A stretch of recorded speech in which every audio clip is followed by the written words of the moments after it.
Okay, but right now, first off, we're gonna start off with watching Comics Explain Beyond Omega Level Edifice Rex. Um, Continuing, I guess his reacting to his Beyond Omega Level series. I don't know anything about Edifice Rex. Seems pretty cool.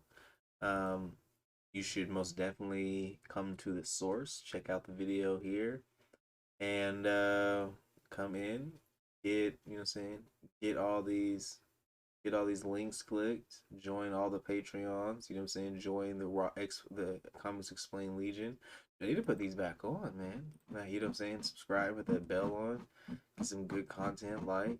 You know how you do. You know what you want in your life. You want to watch videos that are fun, educational, and good to go. Ollie, what do you want, bro? You okay? What up? Alright, we're gonna get to the video. What's going on, guys? This is Rob. I just got back from New York and I gave myself a cold. Rahoo! So, All right. Well, that I guess explains why there was a break in between videos. So like either that or homie went to like a Comic Con, but like some sort of con or like meeting or something like that for like comics.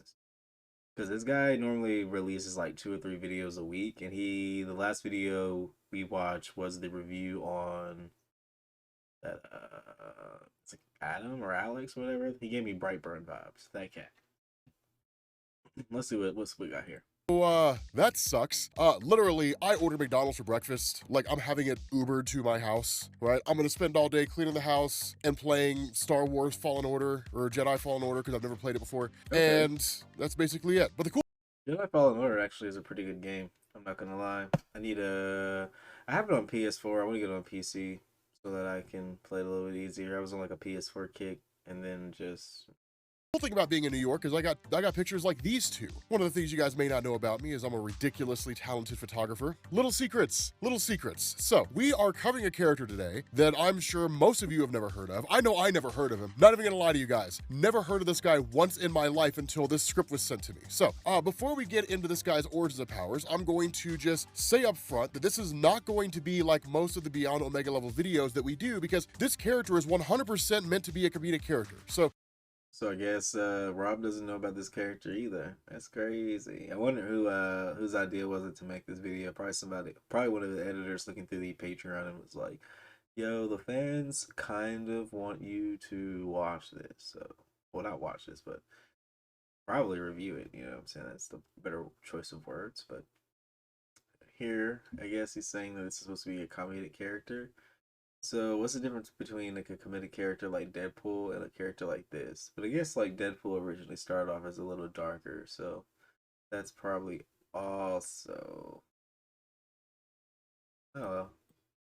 Most of what we talk about going forward in this is just going to be ridiculous. But he is in the main Marvel Universe, so he's in continuity, and he is without a doubt beyond Omega level. So, Edifice Rex was created by Dwayne McDuffie and Ernie Cullen, and first appeared in Damage Control #1 in 1989. And if you're not familiar, Damage Control is a group that most of you probably never even knew had a comic book run in the first place. But two is a company that comes in and basically cleans up after fights between superheroes and supervillains, or giant robots, or monsters, or whatever causes property damage that has to be controlled. So, originally, Damage Control was owned by Tony Stark and the Kingpin Wilson Fisk, but they eventually both sell their stock, and the company is bought by another company and would eventually be funded by S.H.I.E.L.D. Anyway, Rex Randolph is just a guy that works for Damage Control, and he's working on a cleanup job, and he finds a glowing green orb. Of course, he touches it, which is what I would do, what most any of you guys would do. Just be like, what is this? I'm gonna touch it. Let's see what happens. And upon doing so, he begins to transform. Now, he remarks that his cells are forming at incredible speed, causing his muscles to grow before stating that his place is no longer on Earth and that his destiny lies elsewhere, and flies off to some unknown destination. Now, Okay. after that, we don't really see him again for 2 years. There are 3 more issues in the first Damage Control. So they just gave this guy his powers and was just like, there we go. But I mean, I guess that's not too bad. That's kind of cool though. Yeah. miniseries, and Rex isn't even mentioned, nor is he mentioned in the 4-issue miniseries that came out later in 1989 and stretched into 1990. It isn't until the 3rd Damage Control miniseries in 1991 that Rex comes back into the picture, and by this time, Damage Control has found itself at the center of some controversy because they start showing up to jobs before any damage is actually done, so people begin getting suspicious that maybe they're actually causing destruction at these sites so that they'll have something to clean up and then make money. Yeah, it would be kind of sus if, it just so happened the people who were cleaning up the job were at the job before, any damage was there. And then if any damage did arise, you'd be like, huh, where did that come from? It wasn't there when, wasn't there earlier, now, no. Now, one of the people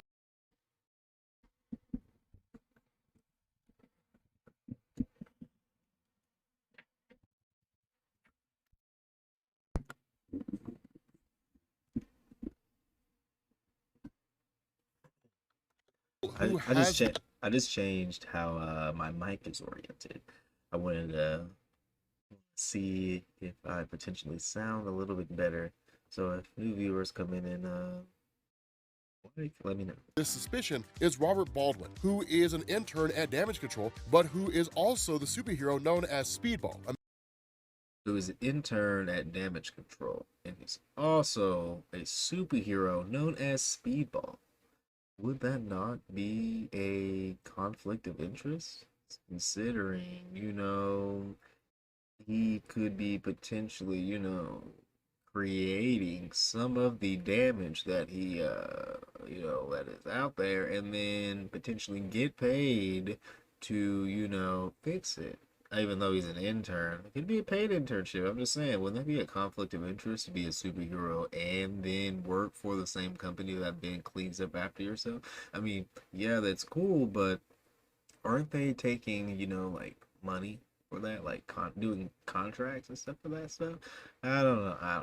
A member of the New Warriors, which was a team that was relatively new to Marvel at the time and was kind of like the Young Avengers before the Young Avengers were a thing. I'm gonna be honest with you guys, right? Back in the day, New Warriors were legit. I don't care what anybody says. Like, way back in the day when the New Warriors first came around, they were pretty solid, man. So anyway, Speedball basically tells the New Warriors what he thinks is going on with Damage Control, and then tips them off that Damage Control is going to Yankee Stadium while a game is going on. Now, among those people in the audience is the Incredible Hulk, looking absolutely ridiculous in a Yankees hat, and why did they make the Hulk look like that?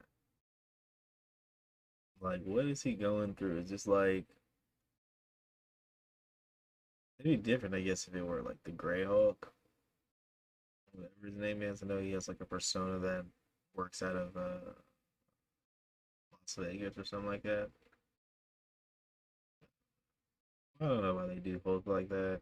Talking to people about Star Trek. But right after the New Warriors confront Damage Control, a glowing green orb appears and transforms into Rex Randolph, who now goes by the nickname Edifice Rex, who informs them that he now possesses powers of cosmic proportions. Now, he goes on to recount the day that he came into contact with the green globe, which we still get no explanation of in terms of what it was or where it came from, par for the course, but we do know that it made him incredibly powerful and gave him a very specific sort of cosmic awareness. Now, Rex has decided to use his powers to achieve the goals of Damage Control, to clean, repair, and restore, and he calls himself cosmically anal retentive, which basically just means that he is a neat freak and likes to have everything in order. But the fact that he refers to this ability as anal awareness is admittedly pretty amazing. I absolutely love that.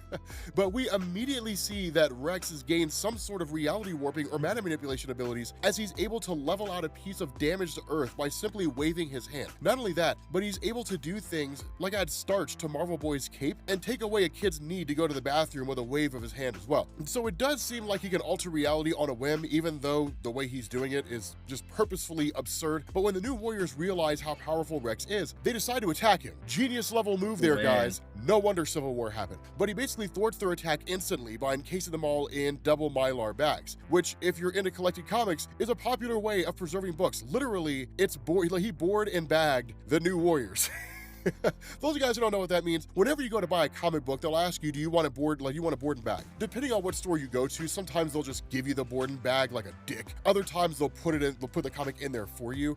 Sometimes they won't do it because they don't want to take the risk of damaging the comic. But literally, you go to a comic book store, you see a comic book, you see somebody with one, and it's got like a board in the back in like a clear bag. That's a Mylar bag, right? Board and bag. So while he's doing that, Rex basically gets the idea to just tidy up the whole universe all at once, which draws the attention of Lord Chaos, the cosmic entity that is the embodiment of chaos in the Marvel Universe. Now, Lord Chaos has a counterpart in Master Order, and the two of them balance one another out, but Rex's plan would, of course, throw that balance off. So, Lord Chaos approaches Galactus and invites him to attend a meeting of the cosmic entities who are convening to decide what to do about Rex. Now, Galactus agrees to attend, but recruits the Silver Surfer to go to Earth and then retrieve the only people who can stop Edifice Rex from carrying out his plan. The Surfer agrees and goes to Earth, where all of the heroes are conveniently gathered to attend the premiere of a movie about damage control, which nobody would ever do. I mean, damage control was supposed to be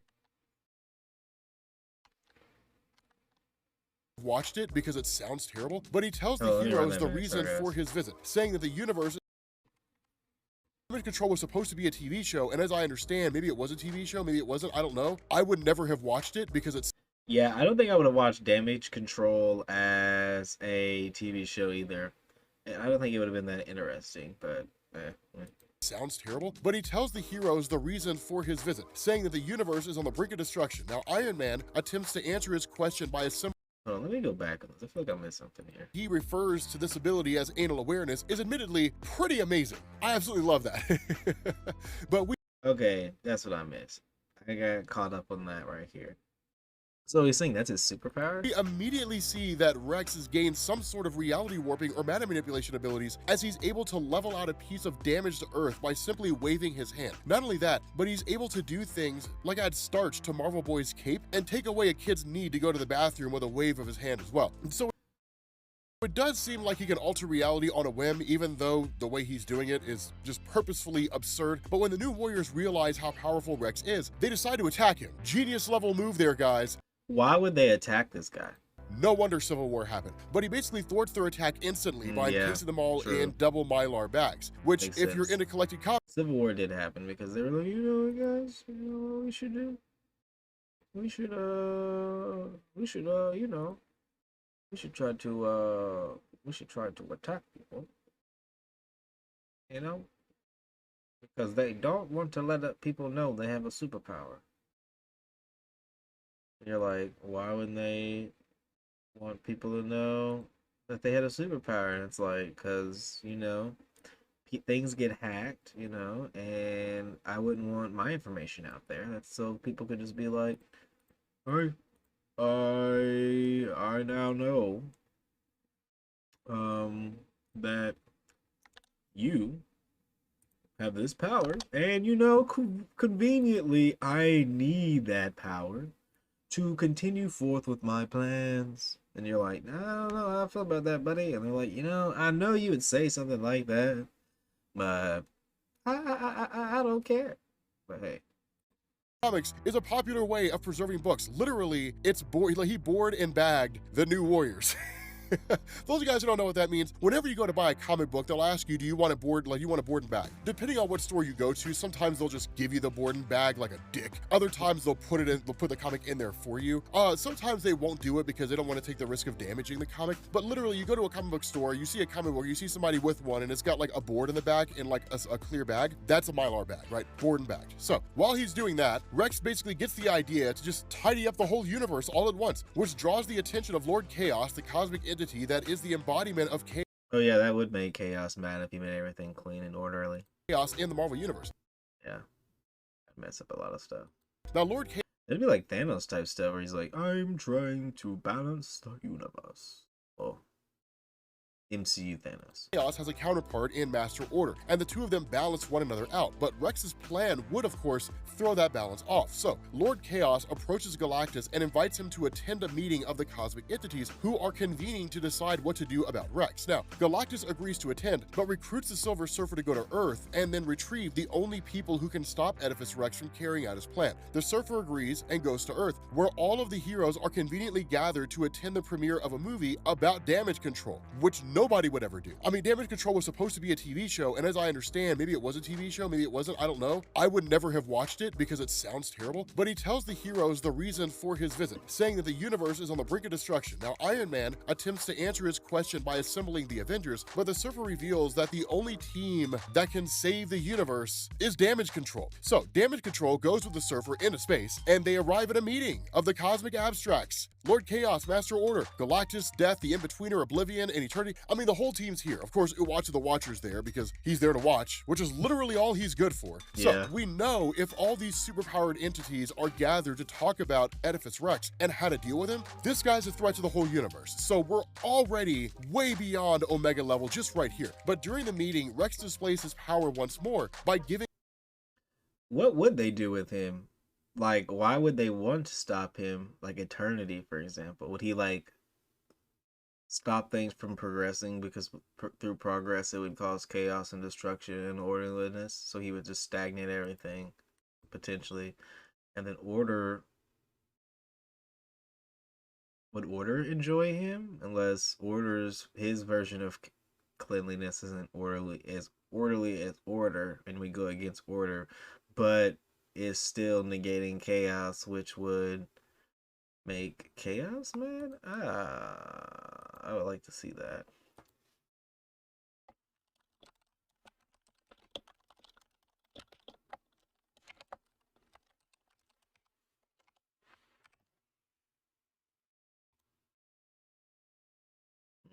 Infinity a manicure, which, while this is once again meant comedically, he alters the appearance of a cosmic abstract. Just take that in for a second. This guy changes the way a cosmic entity looks, even in continuity. The only being out there who's been able to physically change the way a character looks, just on a whim by altering them, was in the old Fantastic Four stories, not really the old ones, but the moderately old Fantastic Four stories, when the Fantastic Four met God, and he fixed the scar on Reed Richards' face. I think it was the only time we've ever really seen that happen in this way, right? So you could make a legitimate argument this guy's power is on the level of God, but regardless, this guy has a great deal of power. So the Cosmic Council then questions Rex as to what he intends to do with his power, and he tells them that because everything got so messy after the Big Bang, that he's going to put things back to how they were prior to the Big Bang, meaning he's going to put everything back into a cosmic egg, like it was before it exploded. Rex then returns to Earth, and when asked by Damage Control why they don't stop him, they straight up admit that they can't. Yeah, I wouldn't be able to stop. I don't think they could stop this kind of guy. They probably just made him mad instead of, like, they should have just, like, talked to him instead of fighting him, because after fighting him, he came to the conclusion that everything was probably really messy, more messy than what, you know? Literally, the cosmic entities are like, because we can't. There's nothing we can do here, right? Like, they literally say that engaging in battle with Rex would result in grave damage to them and upset the balance of the universe. Now, the Silver Surfer brings Damage Control back to Earth, where all the heroes, the Avengers, the X-Men, Fantastic Four, the New Warriors, they've all gathered to mount one last stand against Edifice Rex, who I forgot to mention has enlarged his own size so that he's the same height as Galactus by this point. Of course he would. He's like, I gotta be big and flex on all of you. Let them know. But before the battle breaks out, the guy in charge of Damage Control, a dude named John Porter, simply fires Rex. That's it. Like, he literally just says, you're fired. And Rex shrinks back to normal size and heads for the unemployment line, and the threat is neutralized. I mean, yeah, don't get me wrong, there's nothing serious about this, and it's absolutely ridiculous, right? It's a ridiculous ending to a pretty ridiculous story, and we've never seen or heard from Edifice Rex again, to my knowledge. So, like, the only reason why he was doing this was because he was a part of Damage Control, and he just was doing, he thought he was doing his job. Huh. Damn it, they're the villain. Knowledge. So yeah, I mean, the stuff this guy did was just crazy. Is the story meant to be taken seriously? As a hero. Right? And if you get pissed off because of how this story was, like, if you're like, that's a ridiculous ending, yeah, I know. It's supposed to be. So, with that being said, guys. Yeah, they had no way to really end it, so they're just like, no, what if we fired him? He was just doing his job, and he was like, oh. So I wonder what would happen if someone else hired him to do something else. What would he do with his ability? Would he, like, if Avengers were like, stop evil, would he just do, like, go that extreme as well? Guys, we're gonna bring this to an end. Alright, you all. That was Beyond Omega Level Edifice Rex by Comics Explain. If you don't know who this legend is, you need to go to their channel and check them out. They have a Twitter, Instagram, and all that jazz. They are one of my they are to me they are one of the greatest comics reviewers out there on YouTube. I feel like this guy set the standard for reviewing comics. That's just my opinion. I've been following this guy. I don't remember. I've been watching this guy's channel since like 2014, and this guy's been he's been making some good videos, man. But we are going to move on to the next one after this here in a second. But I have a few more things to say. Again, follow this guy. Great, one of the greatest. He has a lot of merch, a lot of good stuff. I plan to learn a little bit more about how to use analytics by following by watching some of this stuff here. Like this guy understands the algorithm. Like I don't have any of this stuff in any of my videos. And this right here probably is good not having it linked actually to the Twitter, Facebook, and the Instagram. Because you would think I would believe that YouTube would lower like disincentivize content like that. But um this guy's the GOAT. A lot of great content. Always has some knowledgeable things. He has another channel called Geek Culture Explained, where he talks about more of the yes, comics and shows that are on like Disney Plus, Netflix, and stuff like that are like comic related. He's been talking about the Obi-Wan show recently, as well as he went over the Doctor Strange content whenever it was come out. So yeah, let's go on